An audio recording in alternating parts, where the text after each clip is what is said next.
इधर बीजेपी नेता स्मृति ईरानी भी बिहार विधानसभा चुनावों में प्रचार कर रही हैं। उम्मीदवारों के पक्ष में माहौल बनाने की कोशिश है। उनसे खास बात की हमारे संवाददाता कुमार गौरव ने। पूर्व केंद्रीय मंत्री और बीजेपी की स्टार कैंपेनर स्मृति ईरानी बिहार में है, लगातार चुनाव प्रचार कर रही हैं। वो मेरे साथ बातचीत के लिए मौजूद है। मैम, पहले भी आपने चुनाव प्रचार बिहार में किया है, अभी भी कर रही हैं, क्या रिस्पॉन्स है और कितना बदलाव आपने देखा अभी? मुझे लगता है आप स्वयं पत्रकारिता की दुनिया से इतने सालों तक मुखातिब रहे हैं, तो आपने बिहार में विशेषतः 11 साल के एनडीए के शासन में जिस प्रकार से इंफ्रास्ट्रक्चर का डेवलपमेंट हुआ है उसे प्रत्यक्ष अपनी आंखों से देखा है।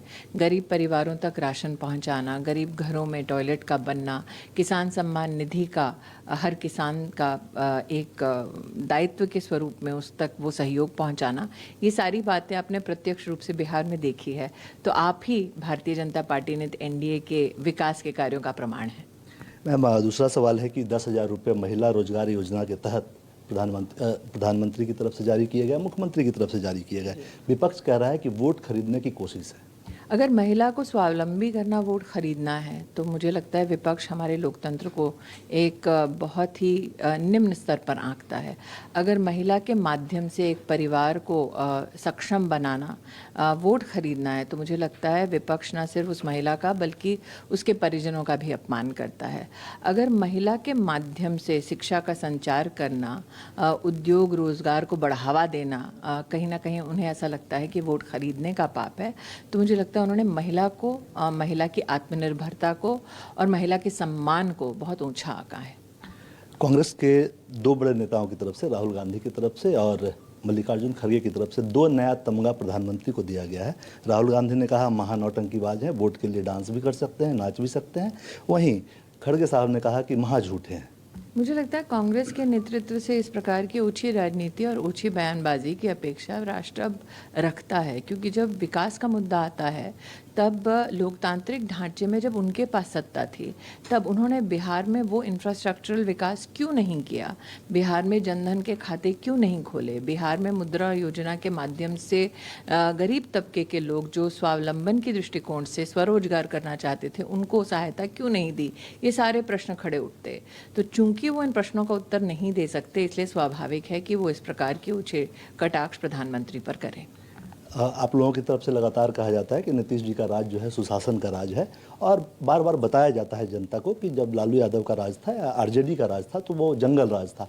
अब मोकामा में जो घटना हुई या बाकी जगहों पर जो घटना हो रही है उसको लेकर तेजस्वी यादव और कांग्रेस पार्टी ये कह रही है कि अब महाजंगल राज का समय आ गया है। मुझे ऐसा लगता है कि अगर प्रशासन कोई कार्रवाई ना करता तो आप जंगल राज कहते।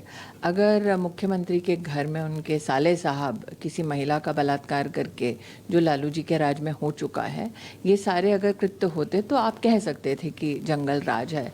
जब प्रशासन और कानून व्यवस्था इतनी चुस्त हो कि एक्शन ले तो आप इस प्रकार का प्रश्न चिन्ह कैसे लगा सकते हैं, वो भी उस पार्टी में जहाँ पर ना सिर्फ लोग सजा याफ्ता हैं बल्कि बेल पर हैं। राहुल गांधी मछली पकड़ते हुए नजर आए हैं। वो उनका अपना निजी विषय है। मुझे लगता है कि राजनीति में और विशेषतः जो लोकतंत्र का उत्सव है इलेक्शन, उसको मैं एक बड़े गंभीर स्वरूप में देखती हूँ। अगर उन्हें ये उपहास का या खेल का विषय लगता है तो उनका एक निजी नियम होगा, उनकी निजी व्यवस्था होगी, इस पर मुझे टिप्पणी करने की कोई ज़रूरत नहीं है। आप लोगों ने भी 1 करोड़ रोजगार और सरकारी नौकरी की बात की है। तेजस्वी यादव इससे भी आगे गए हैं, कह रहे हैं लगभग 2.5 करोड़ परिवारों में एक सरकारी नौकरी देंगे। क्या लगता है कि बिहार ऐसे राज्य में ये फिजुअल है? मुझे लगता है कि अगर आप 2.5 करोड़ का तेजस्वी जी का आंकड़ा पकड़े भी और अगर आप C क्लास या D क्लास की नौकरी में लगभग 40,000 रुपये प्रति व्यक्ति का अगर आप वेतन भी देखें तो लगभग कुल औसत खर्चा बिहार का 12 लाख करोड़ तक आएगा, जो वर्तमान उनका जो बजट है उससे 3-4 गुना ज़्यादा है।